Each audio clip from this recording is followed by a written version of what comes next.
Okay, we are taking you live to Atlanta, Georgia. We're about to hear about this latest indictment facing the former US President Donald Trump. We can see here a range of authorities there about to speak and give us some more details about that indictment. Let's listen in. Thank you for joining us. I'm here with the prosecutors and investigators who have worked diligently on the investigation of criminal attempts to interfere in the administration of Georgia's 2020 presidential election. Today, based on information developed by that investigation, a Fulton County grand jury returned a true bill of indictment, charging 19 individuals with violations of Georgia law arising from a criminal conspiracy to overturn the results of the 2020 presidential election in this state.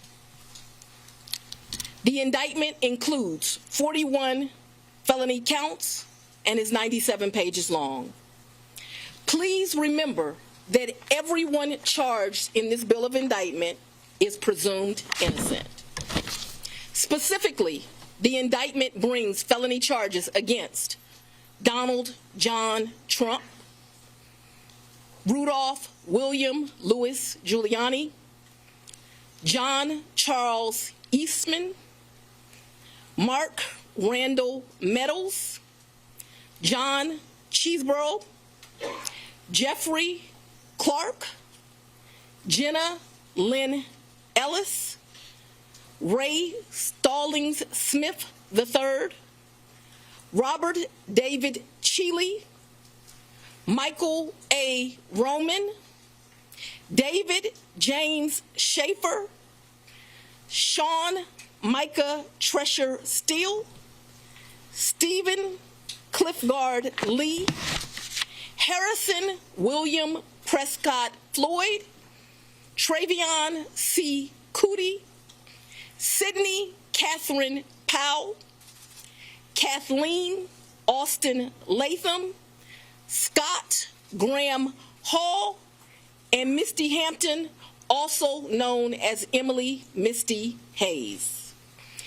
Every individual charged in the indictment is charged with one count of violating Georgia's Racketeer, Influenced, and Corrupt Organizations Act through participation in a criminal enterprise in Fulton County, Georgia, and elsewhere to accomplish the illegal goal of allowing Donald J. Trump to seize the presidential term of office beginning on January 20th, 21. Specifically, the participants in association took various actions in Georgia and elsewhere to block the counting of the votes of the presidential electors who were certified as the winners of Georgia's 2020 general election. As you examine the indictment, you will see acts that are identified as overt acts and those that are identified as predicate acts, sometimes called acts of racketeering activity. Overt acts are not necessarily crimes under Georgia law in isolation, but are alleged to be acts taken in furtherance of the conspiracy. Many occurred in Georgia, and some occurred in other jurisdictions and are included because the grand jury believes they were part of the illegal effort to overturn the results of Georgia's 2020 presidential election. The acts identified as predicate acts or acts of racketeering activity are crimes that are alleged to have been committed in furtherance of the criminal enterprise. Acts of racketeering activity are also charged as separate counts in the indictment against those who are alleged to have committed them. All elections in our nation are administered by these states, which are given the responsibility of ensuring a fair process and an accurate counting of the votes. That includes elections for presidential electors, Congress, state officials, and local offices. The state's role in this process is essential to the functioning of our democracy. Georgia, like every state, has laws that allow those who believe that results of an election are wrong, whether because of intentional wrongdoing or unintentional error, to challenge those results in our state courts. The indictment alleges that rather than abide by Georgia's legal process for election challenges, the defendants engaged in a criminal racketeering enterprise to overturn Georgia's presidential election result. Subsequent to the indictment, as is the normal process in Georgia law, the grand jury issued arrest warrants for those who are charged. I am giving the defendants the opportunity to voluntarily surrender no later than noon on Friday, the 25th day of August, 2023.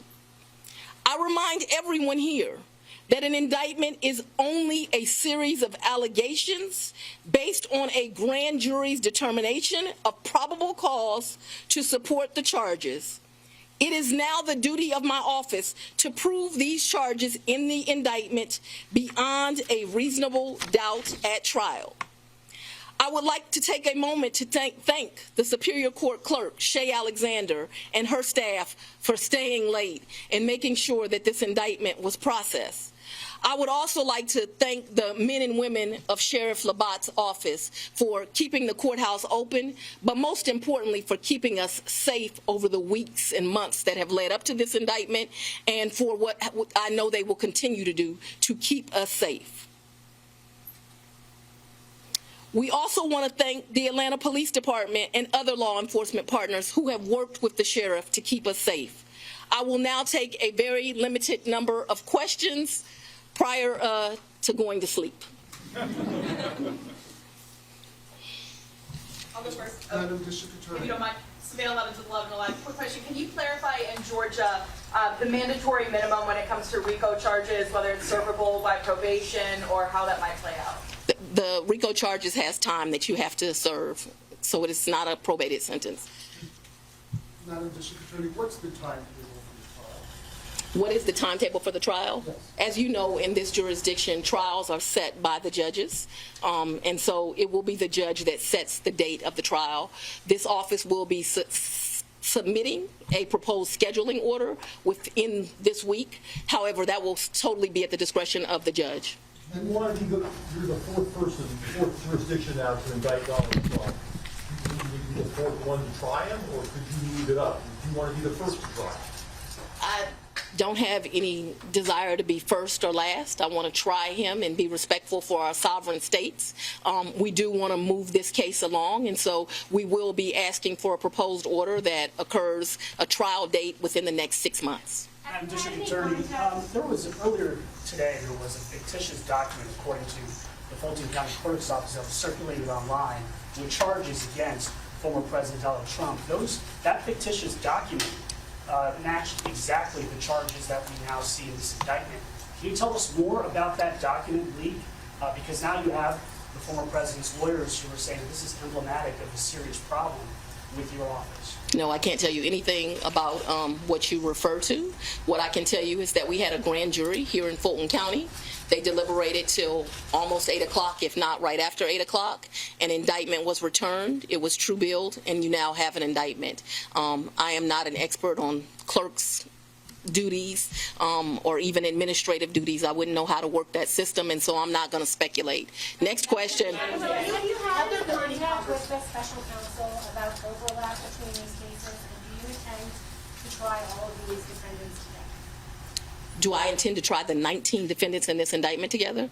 Yes. And have you had any contact with the special counsel about the overlap between this indictment and the federal indictment? I'm not going to discuss our investigation at this time. I'm going to take... What do you make of the arguments made by former President Trump that this is a politically motivated play? I make decisions in this office based on the facts and the law.